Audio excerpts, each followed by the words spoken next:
right?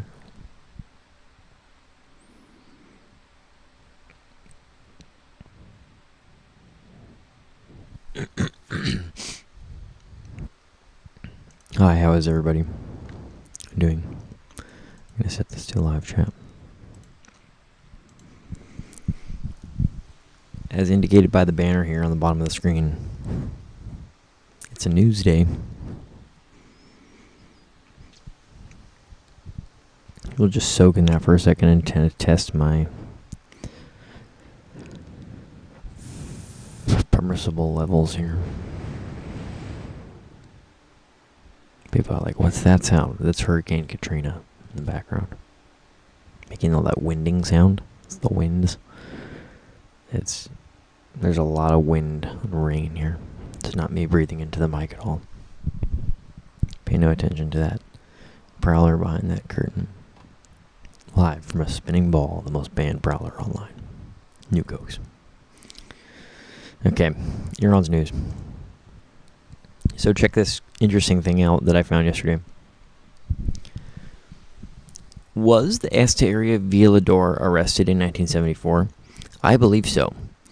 So now that I've sketched my own impressions of this offender, I want to get to the point of my post, as stated in my thread title.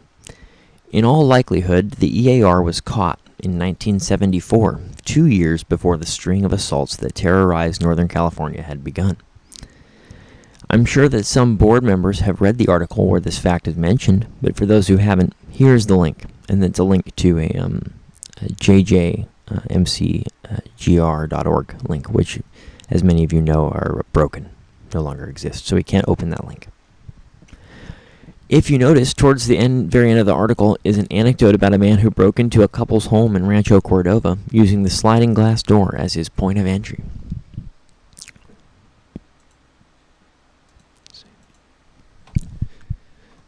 However, the couple heard the man, phoned police, and the intruder was apprehended. On his person was found a knife, a gun, a mask, and several feet of pre-cut bindings. Notice that every single detail about this offender, from the location to his means of entry to the items he brought with him, all match the MO of the Earons.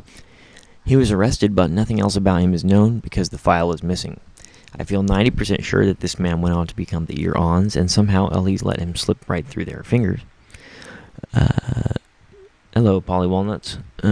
And apparently never interviewed him as a suspect in the East Area rapes. Something about this seems off to me. As we know, as history has now indicated to us, this in fact was not the EAR. So this was a different person who was caught, it seems, in Rancho Cordova. Do you guys... That is mind-blowing. That's a coincidence? This is why you guys have to be careful when we're looking at like the Zodiac investigation and some of these other investigations and trying to link certain things together. Because, whoa. And this is in Rancho Cordova. This guy is caught with all this stuff. Well, we know D'Angelo was never arrested in 1974 for this crime. We would know about that.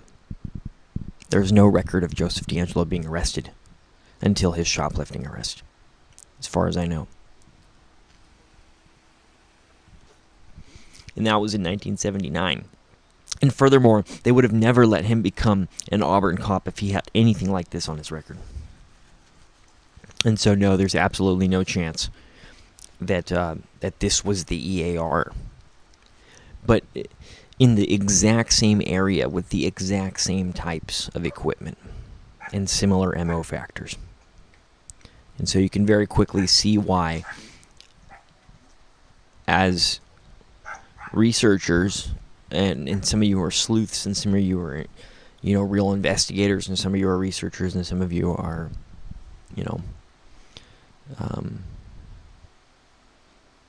members of the discussion of true crime. And it's important to remember that things like this happen, where this isn't even the EAR, and it is. Now, of course, is it possible that the news article is fictitious? Or that Whitmire or whoever this guy is was lying and made this story up? Of course. But if, in fact, there is originally newspaper coverage of this event, and it is what's being presented here in this comment, then that's just mind-blowing. That's mind-blowing news. So I think now you can speculate until the cows come home or until the moon falls down. Here it is. Woo, boop. Until the moon falls down about, what does this mean? Who is this? Why was he never... Does this lend credence to the EAR, EARB? That's a scary thought, isn't it?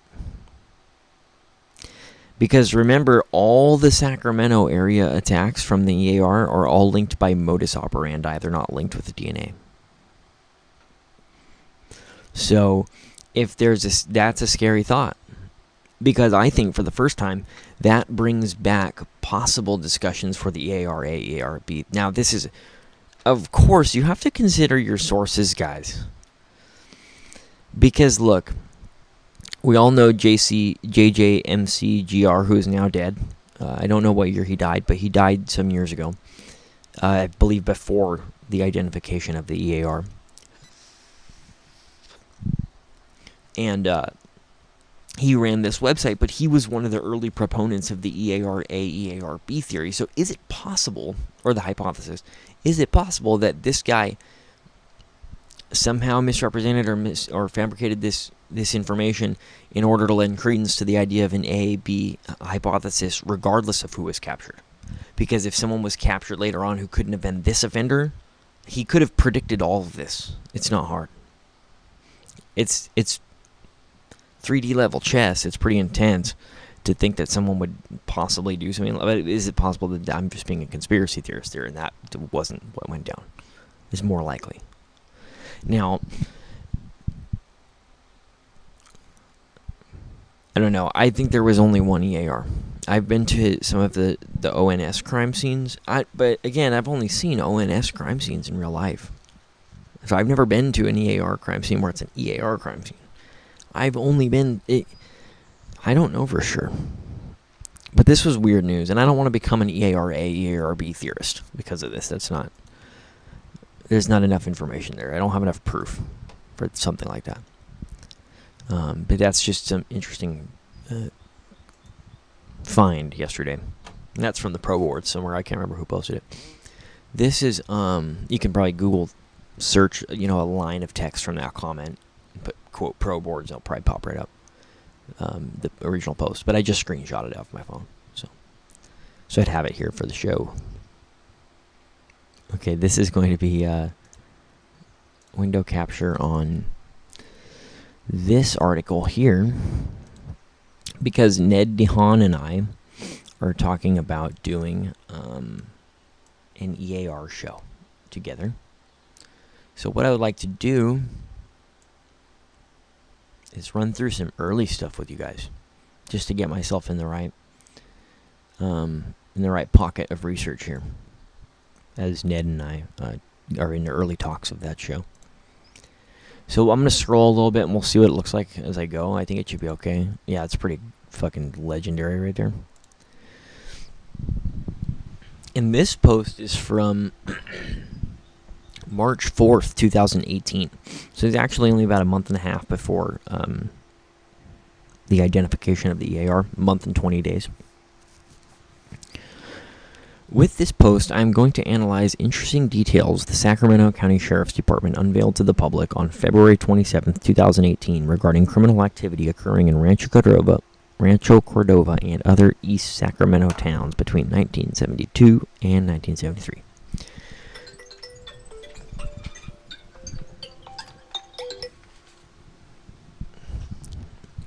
First and foremost, I'd like to examine what this bombshell news could mean.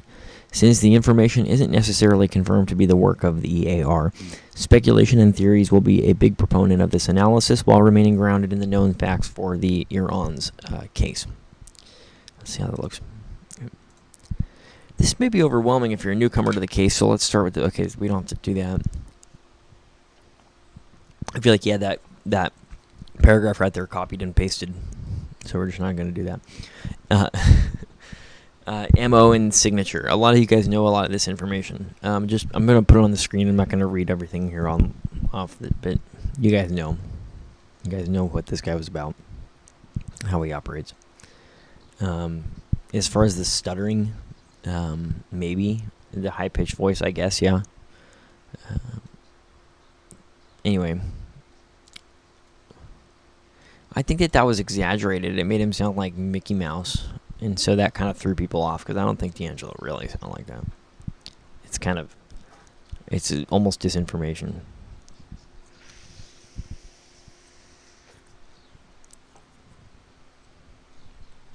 Here they talk about the October 1975 attack. As I was reading through this, there was a reason why I decided I'd put this on the show today. I just haven't found it yet. I think that it's because of this cat burglar stuff. Check this out. I mean, has this been covered? You guys know about all this information, or should we go over it? I should put it on the screen or mention it. Because is it even him? That's the thing. That's what you have to find out. Yeah, it sounds like him.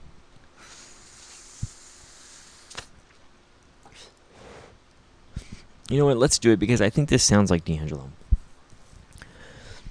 A cat burglar operated in the Rancho Cordova in eastern Sacramento County during 1972 and 1973, striking over 30 times during that time period. His crimes were linked by modus operandi, and it was recognized by detectives of that time that the crimes were the work of one man. Only one other cat burglary series, albeit brief and with a different modus operandi, was occurring simultaneous to this series. When caught, the suspects in that case said they saw the success the cat burglar of RC was having and thought it was an easy crime to commit. For them, it wasn't. A gap occurred at the end of 1972, but by the spring of 1973, his offenses began anew and his reemergence was documented by detectives. His method of operation was to enter a home quietly after the occupants were asleep. The burglar typically exited out a different pre-opened door from his point of entry, and evidence indicated the door was likely opened immediately upon entering the home as an escape route. The front door was frequently the exit point. A commonly hit area was the area between Dolicheto Drive and Malaga Way and near Coloma Road with over a dozen strikes. Now remember, a lot of you guys will remember Malaga Way because we have a witness in the Maggiore shootings who said something about Malaga Way. I don't remember exactly, but it was mentioned in the Maggiore incident, which occurred in 1978. He also struck other areas of Rancho Cordova and branched out to Carmichael, Citrus Heights, and other nearby areas. He was known in the reports as the cat burglar that strikes the Rancho Cordova and east areas of Sacramento.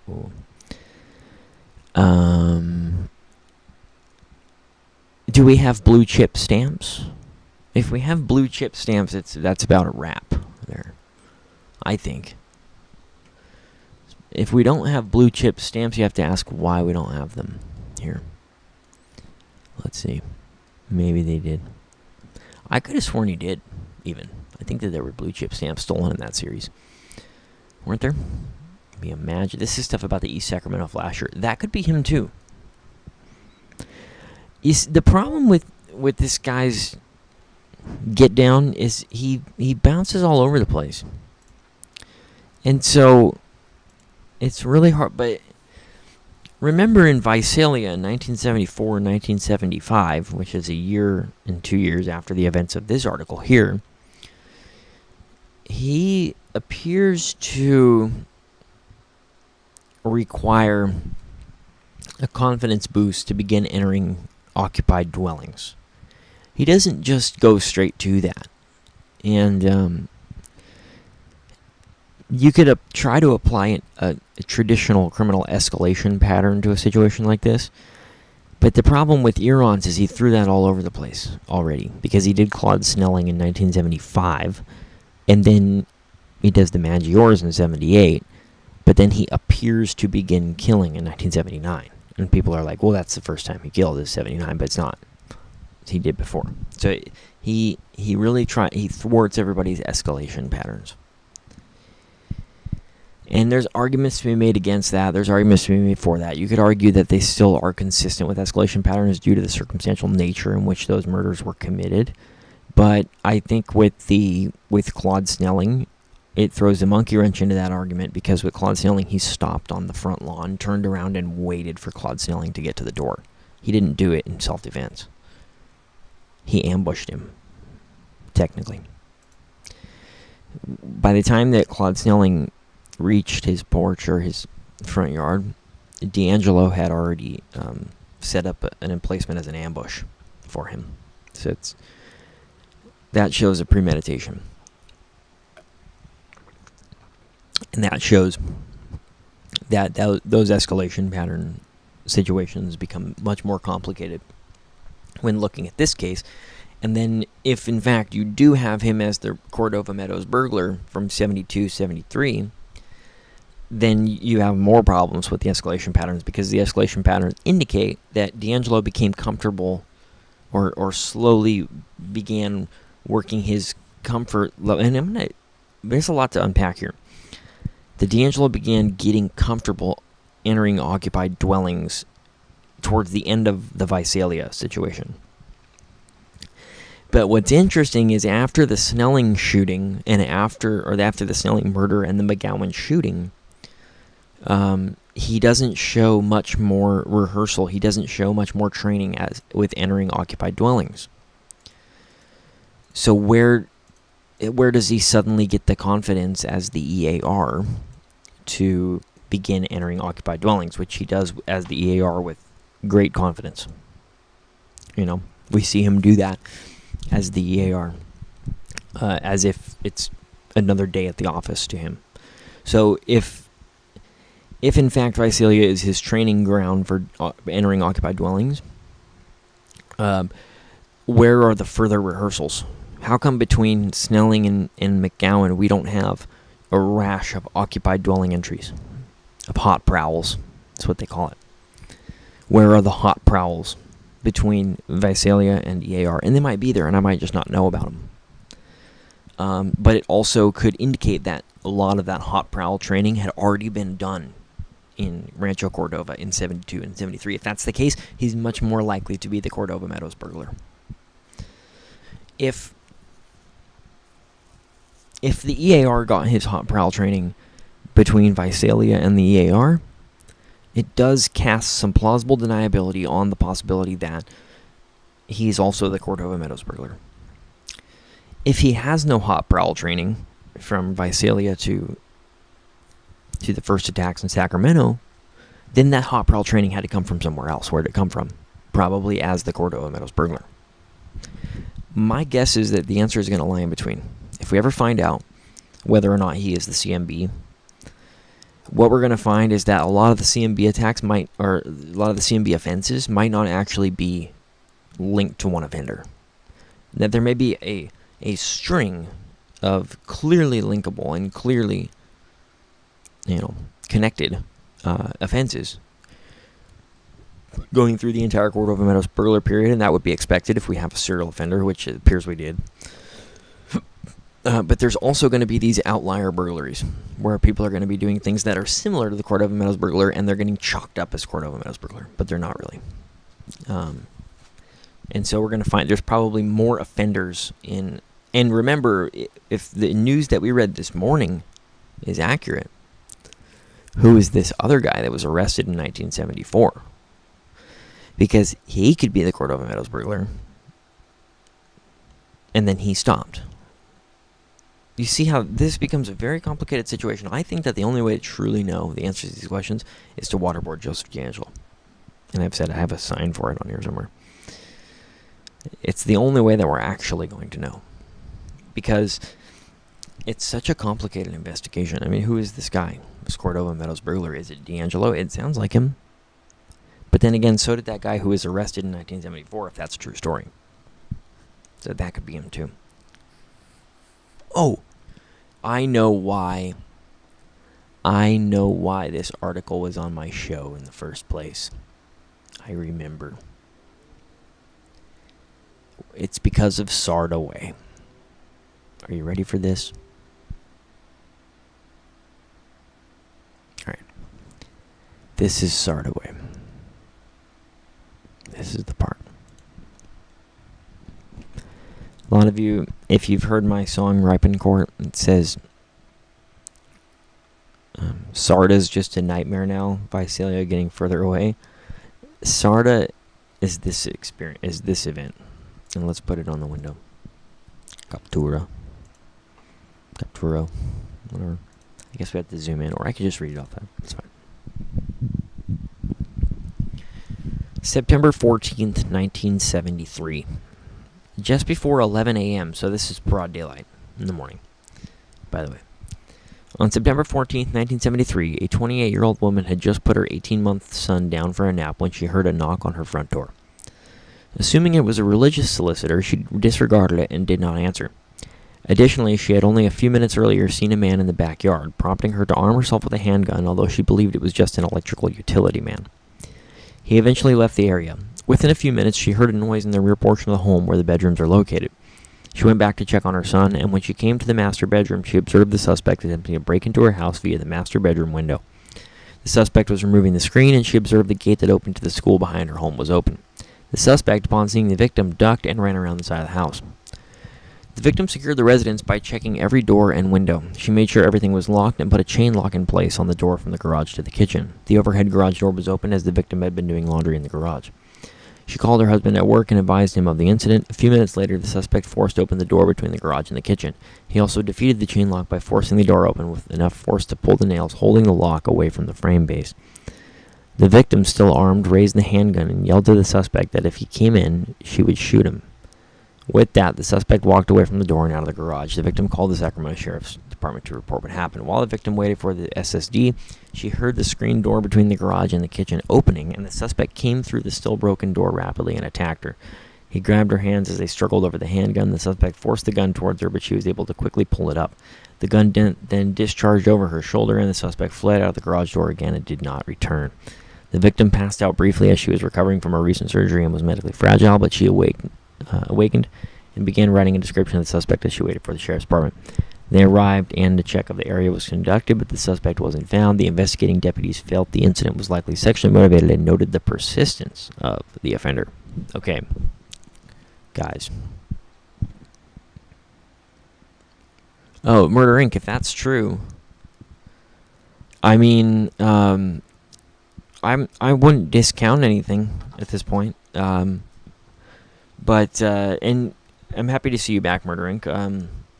I know I've recently given you and Tony Reed some flack on linking everything to D'Angelo, but I am open to proof if you have it, always, and that goes the same for everybody equally. If you have evidence of something, proof of something, I will look at that objectively, and you're never shunned away from this discussion at all, or no matter how many things you think was D'Angelo. So. Let's see. So, is SARTA... I remember that SARTA, this incident here, that there was a composite generated and a description of the offender, and that the offender had... he looked sickly, and he had sores on his face. Now, we know D'Angelo didn't have that. As far as... is there any reason to think that... Now, that could, of course, be our victim... witness being or monsterifying the event there, or the offender. But I'm a little bit torn on Sardaway. I tend to think it's probably not him. It sounds a little bit like the guy from the 74 incident. So who's that guy? Is that a second EAR running around town or something? What the hell's that? He's a little bit different. I feel a different energy from this guy. And I don't think he did ripe in court. I used to think it was possible that this creeper here from Sarda was responsible for ripe in court, but there's too much circumstantial evidence indicating that ripe in court was committed by D'Angelo. Because there's too much, it has too much of an impact or a connection to the greater trajectory of attacks by the EAR that month. So, has to be him, I think. But if you have proof that D'Angelo attempted multi-side as a teen, put that up there. Did he have a submachine gun? He was like, he had a Sturmgewehr. Sturmgewehr, that motherfucker. Okay, so,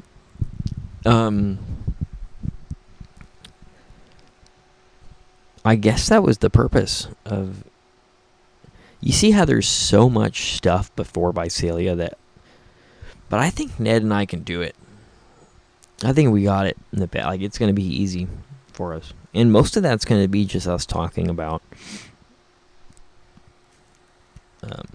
But he does want to know about media coverage. And, oh my goodness, Murder Inc. The problem is, Murder Inc. has access to a wealth of information that's very valuable. And you can't expect, and I don't expect at all, Murder Inc., someone to just freely share, any kind of access to that. So anytime you post a newspaper, that's completely your decision to do that. And no one can try to feel entitled for, but you have access to a wealth of information. Some serious stuff. If they say, give me every newspaper from Rancho Cordova in 1972 Murder Inc., I'll be like, watch this. It's just pro skill. So I don't have the ability to do that. How much does that cost you, Murder Inc., to do that? Is that expensive, having the kind of access you have?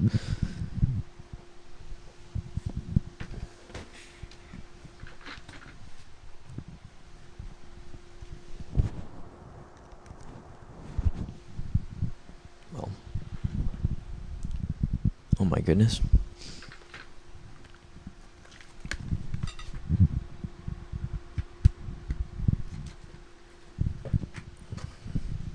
$100 a year or so. Yeah. And that's good. And I think more researchers should do that, because look at how much secondhand source information is being picked up from different websites. I mean, I do it too. I'm guilty of that. Like, oh, look, I found this news. It comes from this blog. It's like, wait a minute, where's the newspaper article from that time? And Murder Inc. is able to do that. That's, but and Murder Inc. gets interesting because recently I told you that if Ava Taylor was D'Angelo, I'd eat my shirt. I give that a slightly higher probability than before because of the method of entry. Because of the Ava Taylor situation, there was a screwdriver used on a sliding glass door, and there was some ransacking. Now, that doesn't mean that it's him, but I give it a little bit higher probability. So keep your eyes on that. If that one ever gets linked by DNA to D'Angelo, I do have to eat a shirt for Murder Inc. I told him I would do it.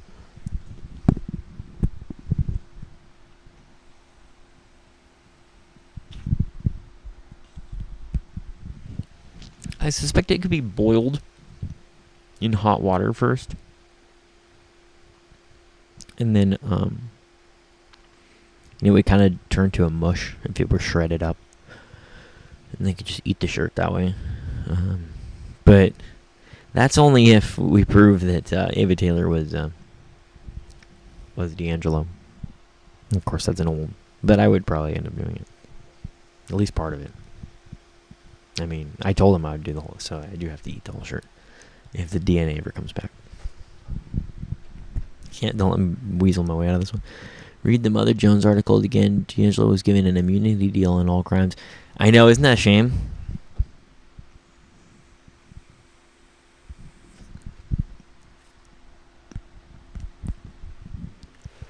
What about after he dies? Is that plea deal fails, right? And then we get that information. Do you know? I get it. I understand why. Because they didn't know what he was going to be responsible for, I think, at that point. There was just so much crap. They were just like, oh my gosh, let's sweep this one under the rug. You kind of have to for public. But it makes it, for people, for more thick-skinned researchers like us, we can handle it. Like, tell us what D'Angelo did. Other people, they can't handle it. So you can at least give them that justification. But I'm hoping that when he dies, they will give us that information. Even if that takes California Freedom of Information Act style requests, it may be possible to get that information eventually, even after he or once after he dies. Murder Inc. has done a lot of research into Joe D'Angelo. And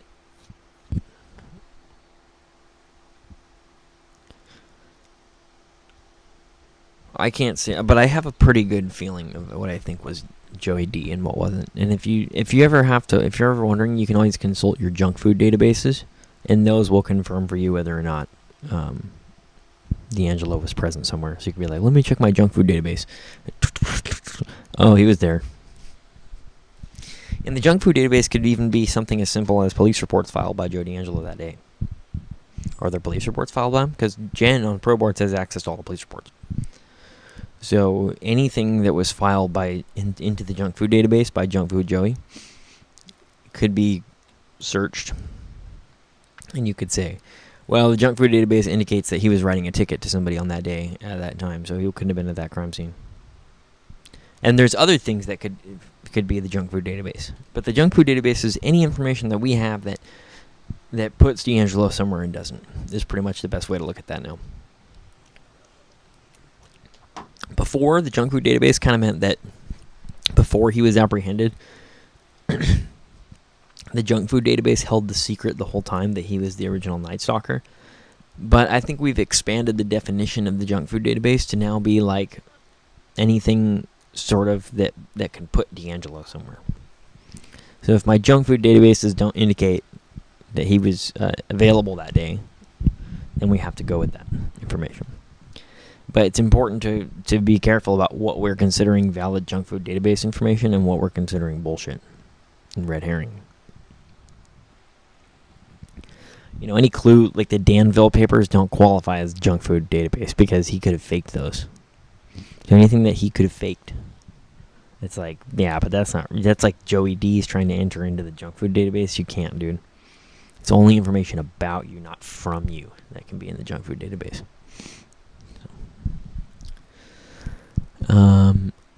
I mean, that's the news, isn't it, guys? Let me see if there's anything else that I... You know what throws everybody off? Let's do an experiment here. I think it'll be a fun experiment. You guys like this one? Let's see what's going down here. Watch this technique. So first we need to open this in GIMP. That's the thing. Open the screenshots folder. We need to find, of course. Okay. Let's do this way. It's a better way. We'll go to pictures. We'll go SARTA. Now we still have to open GIMP. So, oh, actually no, it's already open. We're good because I had it for the Sturmgewehr, Drew Beeson and the Sturmgewehr. Here comes Drew Beeson with a Sturmgewehr. And then I say that as SARTA. Okay. Is he mad? Is Drew Beeson mad at me or something? He's got him. Is he? His thing. Open that. Now watch this. This is why I think everybody thinks that the SARTA and the ripened core composite look the same. Beeson with a Sturmgewehr. Let's see how that looks like. Cool. Alright, so these two composites are often held side by side, and people say, oh, they look like the same guy. Well, because they have the same exact hair. So let's see what happens if we remove that hair completely. Let's just do a whole new thing. All we're going to do is freeform select around the identikit. Like this.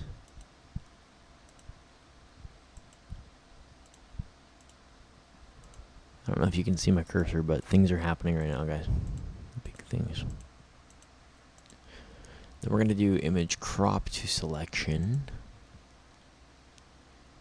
Oh, shit. Okay. Oh, you know what I can do? I can invert that selection. So let's go select, invert, and then paint everything else black. Boom. See ya.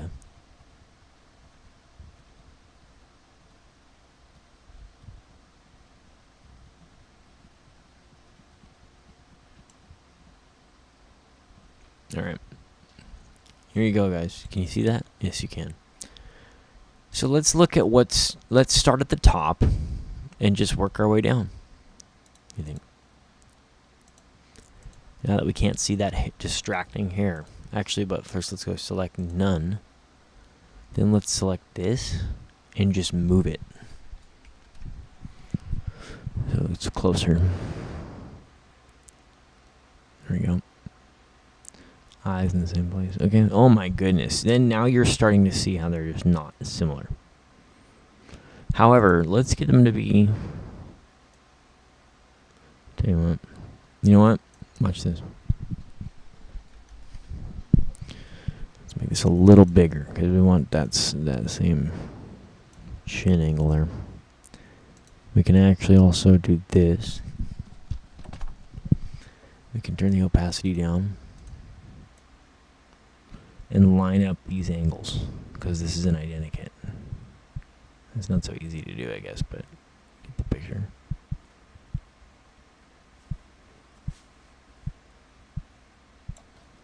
And then let's crank the opacity back up. Move them over a little bit.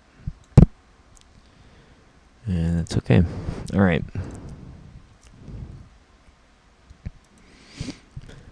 So first of all, the guy on the right has those junk food Joey eyes, where he's like kind of looking morose. That's the term that Quester used for it. They look morose. Here and here. This guy looks kind of determined and like confident. Like there's a different, okay, so the different eyes. Without the hair, this composite really doesn't look like this composite at all.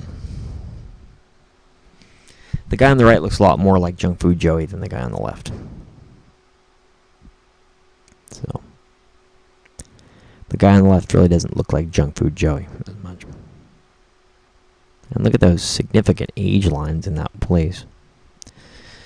Because if we look at a picture of Junk Food Joey from Exeter, is that really...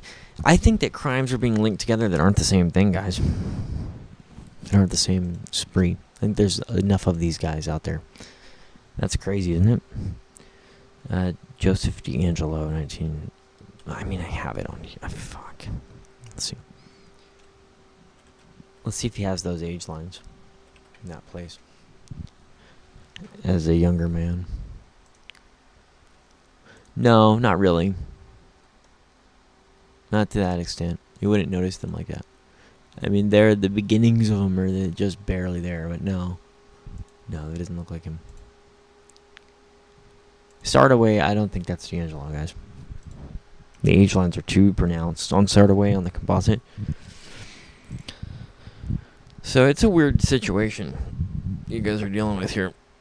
There's more of these guys running around up there being dirtbags than you guys realize, I think. So anyway,